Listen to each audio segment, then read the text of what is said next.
Hello everyone, today I have a treat for you. I got you a nice recipe today that's going to be low carb. It's going to be extremely delicious, I promise, and it's not going to spike your blood sugar. You're going to love both of us. You've been asking for her anyway, right? Here she is. Go ahead, baby. Okay, so today we are making a spicy chicken sausage chili. I apologize for my voice, by the way. So we have about 2 sausages, chicken sausage, spicy, that is out of the casing. We have about 1 pound of ground chicken. We have about 1 bunch of kale here. We have 1 cup of white beans. We have 1 cup of diced tomatoes. We have 1 diced bell pepper, red bell pepper. We have 1 diced yellow onion. And we have 3 cups of chicken broth. I have about 4 cloves of garlic in here. If you're not a garlic fan, you can use 2. You can omit the garlic, but I would suggest putting at least 2 cloves. So then we have about 1 tablespoon of chili powder, a half of tablespoon of ground cayenne pepper, and we have about 1 tablespoon of ground oregano. And I'm gonna be using some tomato paste. I'm not going to pre-measure. It should be around 2 tablespoons. I have some olive oil, salt for seasoning, and for toppings, I have sour cream and a cheese blend. Okay, let me correct her. This is not just some olive oil. Don't go buy just some olive oil.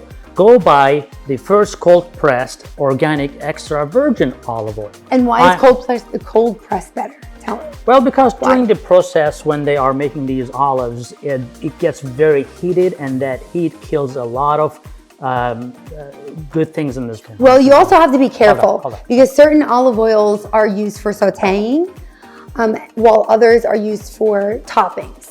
So you have to make sure you're choosing one that is for sauteing. That is true. Well, you don't want to put the extra virgin olive oil to extreme heat because that's going to create carcinogens. We definitely don't want that. Quick touch on the kale. I mean, that's probably the most important ingredient today because that's the one that's going to help your blood pressure besides garlic, and it's going to help prevent cancer. It's going to prevent diabetes if you don't have diabetes, but it is full of fiber, full of vitamin A, C, and K, and potassium, magnesium. That is great. The only person who will be more cautious about this is somebody who has advanced kidney disease who is watching the potassium. But other than that, that's the king of the ingredients here. And I promise you, even if you don't like kale, you will not even notice the kale in this recipe. So let's get started. I am going to add some olive oil. Again, I am not measuring. I'm just eyeballing. I just coat the bottom of the pan. You can't really get harmed from olive oil, right? So if you want to have a greasy meal, that's okay to have some extra olive oil. That's fine. Yeah, it's not butter, right? At least. And we have a gas stove, so I'm just going to turn this on like a medium heat here. I'm going to start by adding the chicken, the ground chicken. Next, I'm going to add the ground chicken, spicy chicken sausage. And you're just gonna blend them together here in the pan. Why are we using chicken instead of beef? Because most chili, everyone knows, is with beef. Well, I'm not against beef, you know, as long as it is grass-fed beef, that's perfectly okay. However, and carnivore people will not like this, but there are some studies suggesting that actually the meat will change the flora in your intestinal system. That can lead to increased risk of heart disease or colon cancer. Yes, the meat in itself does not cause a blood sugar spike or insulin resistance. But again, your health is not just about insulin resistance or blood sugar spikes. You may not have diabetes, but you also don't want to have cancer. That's why we need to limit the red meat intake to 2 to 3 times per week. That's my suggestion. Now, since the chicken is lower fat than the beef, when making this chili, you need to make sure you don't need to add more olive oil. As the process goes, if it starts to stick or anything to the pan, go ahead and add more olive oil. All right, so we're about like halfway cooked here. a little bit less. So now at this point, I'm gonna go ahead and add the diced red bell pepper and the onion. And no matter what kind of dish you are having these colors in your plate, in your dish is very important. Because you can, yes, have meat on its own, but when you have a salad or vegetables that go with it, that's going to absorb a lot of things that can potentially harm you, because these vegetables and fruits have a lot of antioxidants. So that's what you should be aiming for. Now I'm gonna go ahead and add the garlic. I also did add more olive oil because I noticed it was starting to stick to the pan. So you do wanna constantly watch that. This is so quick and easy. It's great for weekday meals. Leftovers are amazing. It's perfect for the fall and the winter. Now at this point, I am going to add the spices that we have. And the recipe is gonna be in the description, just in case. I am going to add some salt. You can watch your salt intake, but I'm just gonna add some here. So now I'm going to go ahead and add the diced tomato. You could use fresh tomato, or you can use 1 can, which is about 15 ounces of diced tomato. Make sure you choose like low sodium, that would be best. Starting to look more like a chili. We're going to add the broth. And right now it looks a little watery for a chili. But the reason for that is the kale is going to soak up a lot of that broth. So we are going to add the kale here.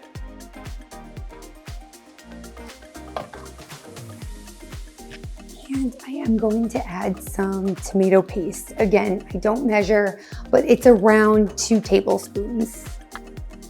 It's kind of based on your preference. So let's let this simmer on a medium heat for just a little bit. And so this is a special kind of pepper. It's a Turkish pepper. It's Urfa pepper from Turkey, but you don't have to add it.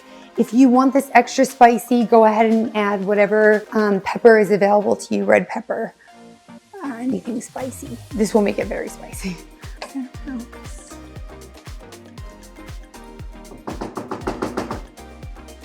And we are going to let this simmer. This typically takes about 20 to 30 minutes when you let it simmer on a medium heat. And I'm gonna go ahead and put the lid on. Okay, so now I'm going to add the white beans. You can soak your beans or you can get them in a can. Obviously, it's more economical getting them in a can. Make sure they are low sodium. I'm not a big can fan. Yeah. But you know, But if you're in a rush, I guess. Yeah, and if you're in a rush for a weeknight meal, this is perfect. I'm gonna add these last.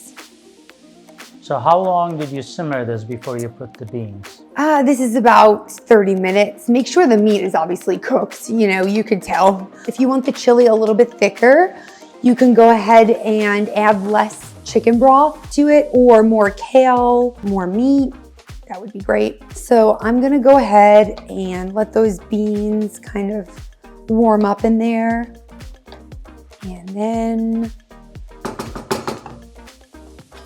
my all-time favorite ladle spoon. Serve this up. Alrighty, so with this, I am going to top it like normal chili, however you like it. So I'm gonna go ahead and I like mine with sour cream. So yes, sour cream is great and tastes good, but I prefer actually high-fat yogurt. That's gonna be healthier, but that's what she likes, so. And some shredded cheese. Again, low carb, so go ahead and add how much you like. And I'm gonna leave this for you to taste. Looking good. All right, so it's time to taste the finished product. Here you go. You wanna feed me? Do you want me to feed you? No, I wanna be fed. I feed 2 kids already, so Yeah, let me just feed another one.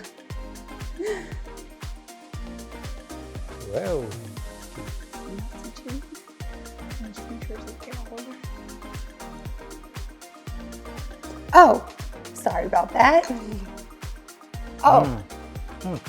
Oopsie. Oh. Oh, no, that's what happened with the cheese. Yeah, that's actually very good.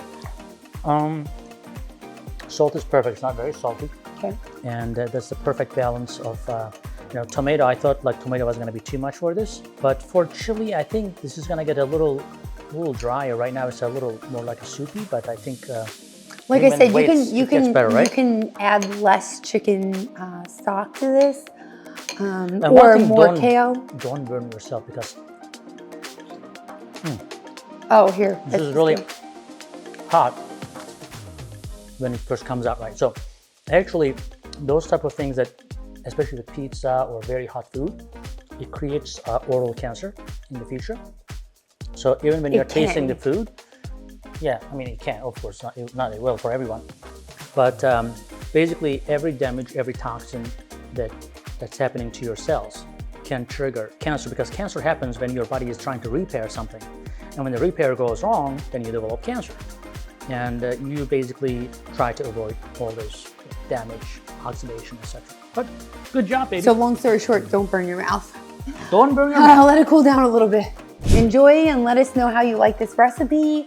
Let us know if you want more of these type of recipes. We are open to your suggestions. Yeah, let us know how you cook your chili, and we'd like to hear that too.